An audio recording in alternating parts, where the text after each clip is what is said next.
I have a story that's really tough to talk about, something that makes me pretty uncomfortable, and it seems like this might be the only way I could ever share it with anyone.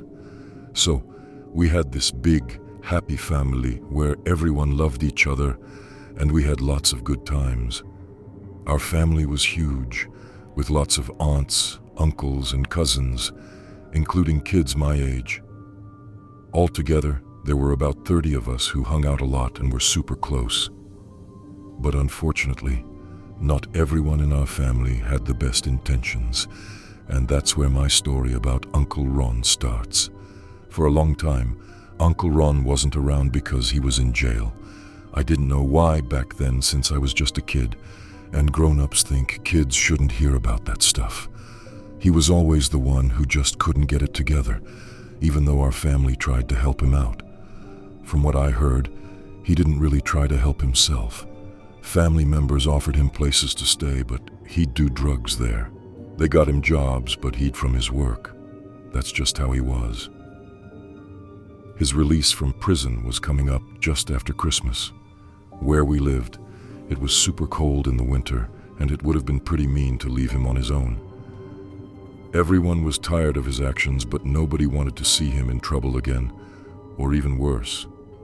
The grown-ups were hoping he'd finally make it this time, though I, at 13, didn't really get the whole thing. But that didn't stop him from giving me weird looks. I'd grown up kind of fast and looked more like a young woman, which is kind of important to this story. I remember when he came over after getting out, Dad was setting up a place for him to sleep in our shed. Our house wasn't big, but with some rearranging, the shed could be pretty cozy since it had electricity and a heater. It wasn't perfect, but it was free, so it was hard to argue. Dad didn't make Uncle Ron stay in the shed all the time. It was just for sleeping. I think Dad wanted to make sure my brother and I didn't have to see Uncle Ron just hanging around all day. 2 weeks went by, and it looked like Uncle Ron was getting better. He was job hunting and impressed my dad, who said he seemed to be straightening out. Soon he got a job and even had some extra money. One of the first things he bought was a cell phone, and he asked for my help to set it up. I was happy to help since I was pretty good with tech stuff for my age. The phone was a simple flip phone, really easy to work with, which made me wonder why he needed help at all. While we were checking out the phone, he took a photo of me on the sly. It was pretty obvious to me and it made me feel weird, but I figured maybe it was an accident and he deleted it after. Even with a job, Uncle Ron had plenty of free time. He played a lot with my brother and me, and then he did something strange. He bought my brother a new gaming console, which was like $300 to $400. He didn't give me anything, so when it was time to play, my brother was all about his new Xbox, and that left Uncle Ron and me to do our own thing. We started this game of play wrestling, which is pretty normal, just a kid and having fun with the pretending to be weak. But one day, when we were wrestling, my dad came home early and got super when he saw us. He told me to go to my room and had a big argument with Uncle Ron. I didn't see Uncle Ron for the rest of that day. The next day, Dad told me Uncle Ron was going on a business trip. I haven't seen or heard from him since. Later on, my dad told me the real reason Uncle Ron went to jail before. He had been with a girl who was underage. Uncle Ron said he thought she was 18, and it was all a big mistake. Our family believed him and thought it was just a situation. But after my dad saw us wrestling, he didn't buy that story anymore and decided Uncle Ron couldn't be part of our lives. I don't know where he is now or what he's done since then, but it looks like the risk he was to us kids was the last straw for my dad, and that was that. I'm not too sure how common the old story is nowadays, the one where a guy claims he's just going out to buy cigarettes, then disappears for good, especially in our modern world that frowns upon smoking. But back in my younger days, this tale was pretty widespread. I always thought it was just a made-up story that moms told their kids to explain why their dad left them. But then, to my total shock, in my second to last year of high school, I found out there was some real truth to this kind of story. So, here's the deal. My buddy's dad worked undercover for the local cops for as long as anyone could remember. Sure, there were times when he'd be out of touch with his family for a while, but they usually knew he was on some secret mission and would come back once it was over. Then, one day, just like that, he was gone. It was a super cold and quiet winter day, the kind that makes you want to stay in. But he said he needed cigarettes and would be back soon. He had just wrapped up a 4-month-long case, and his family was looking forward to hanging out with him. Everything seemed like he was planning to return since he left behind his badge and gun, put on just a light jacket, and took off. At first, the search for him was super intense, but it started to fade, leaving a ton of unanswered questions, especially from the police department. His wife hit a wall every time she asked about his work. The cops would only say his job was complicated and covered a lot of different things. After almost 2 years with no new info or real answers, his wife hired a private detective, a former local cop, hoping he could dig up what they needed. He took the job, but for 3 long months, she heard nothing, which made her think she'd been scammed. Just when she was about to give up hope, the detective called her into his office with a big update. Turns out he'd been on the case hard since about a month in. He found out her husband had been deep undercover in the drug scene, both statewide and nationally, for 15 years. His last job before he vanished was getting inside a local group with ties all the way to Mexico. After the operation wrapped up and people got arrested, he went home. But because of some legal slip-ups, a few guys got out and figured out he was a cop. They talked to their buddies in Mexico, who wanted the guy gone. While U.S. traffickers usually don't go after cops, the rules are different in Mexico. To keep business smooth, the guys followed orders. Finding the cop and his house didn't take them long. Then, on a super cold and silent winter morning, they got him while he was out, pretending to buy cigarettes. This info stayed hidden from the police until about a year after he disappeared, when someone in jail spilled the beans to cut a deal. With this new info and names, the cops put another undercover guy into the group. Knowing they'd be on high alert, the new cop had to be extra careful to earn their trust. Eventually, he got enough evidence to take down the operation and get the guys who killed the missing husband. The private detective knew about all this, but had to keep it hush-hush until the arrests began. On the day he called the wife, the cuffs were going on, and he could finally tell her everything. He told her in all his years in and out of the force, he'd never heard of a cop undercover that long, especially with local stuff.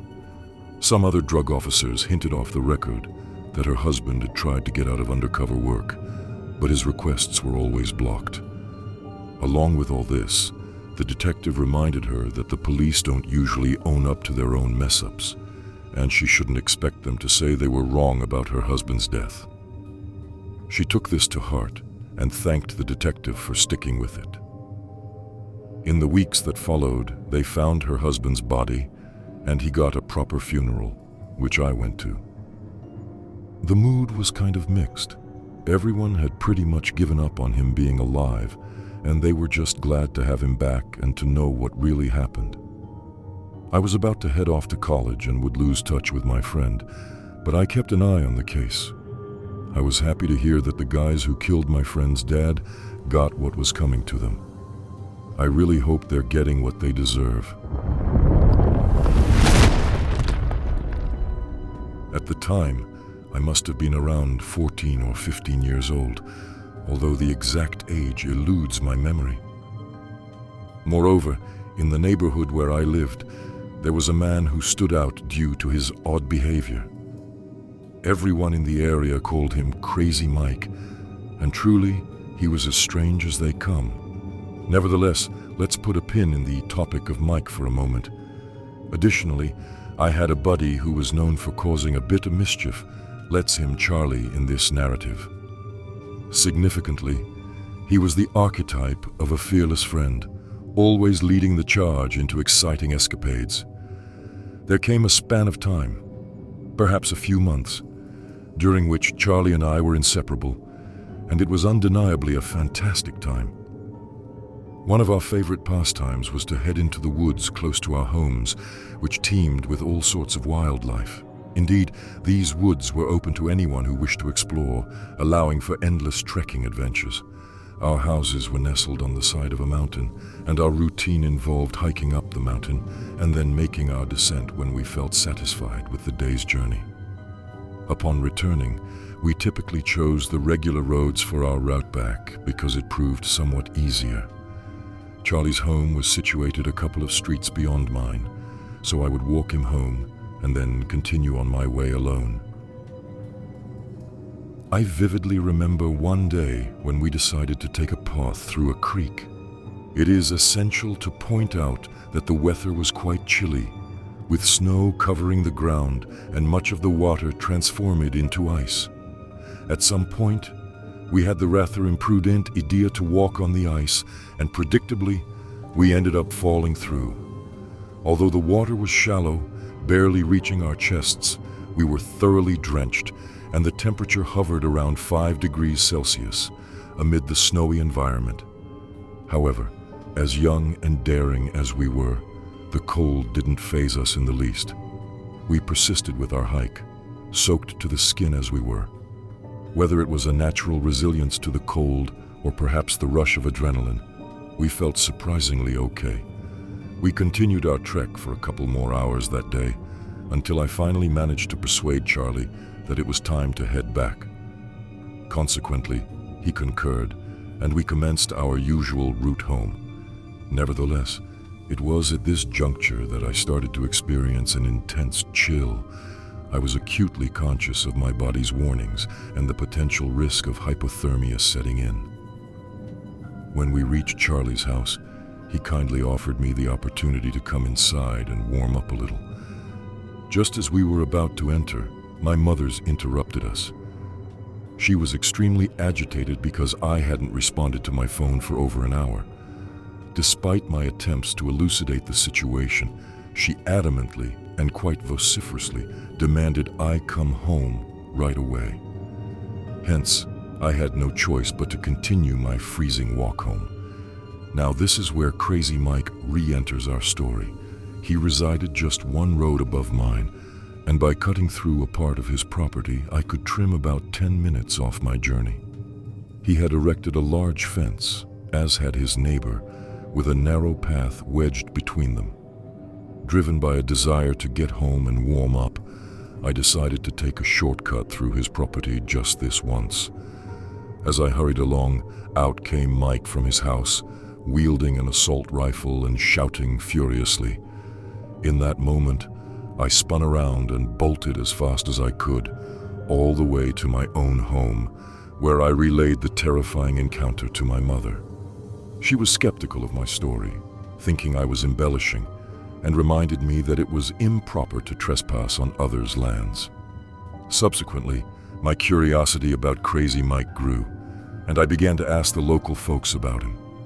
The stories they shared depicted him as a conspiracy theorist, a drug dealer, a criminal, and a felon, essentially, a person with a dubious reputation. Not a single person had a kind word to say about him. The troubling part for me was that my route home still required passing by his house. Although I never again crossed his land, just walking on the road in front of his house filled me with trepidation, fearing he might take a shot at me.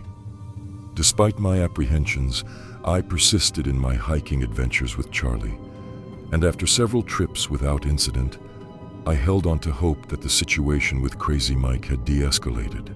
But then I noticed that he had installed surveillance cameras, which appeared to track my every move.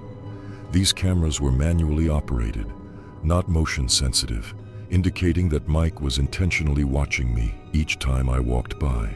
On one occasion, as I walked home from Charlie's late in the evening, the cameras traced my every step. Then, During a fierce blizzard that same winter, as I passed by Crazy Mike's home, a section of his fence swung open abruptly, and an aggressive dog lunged out towards me. It barked ferociously and gave chase, evidently intent on causing harm. Luckily, I was agile and fit enough to outpace the dog and evade any harm.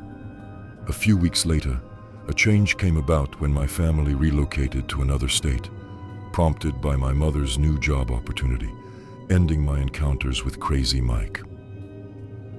To this day, I ponder his behavior, whether his actions were tied to illicit dealings, or why he was so paranoid about a young person merely walking by or cutting across a corner of his land.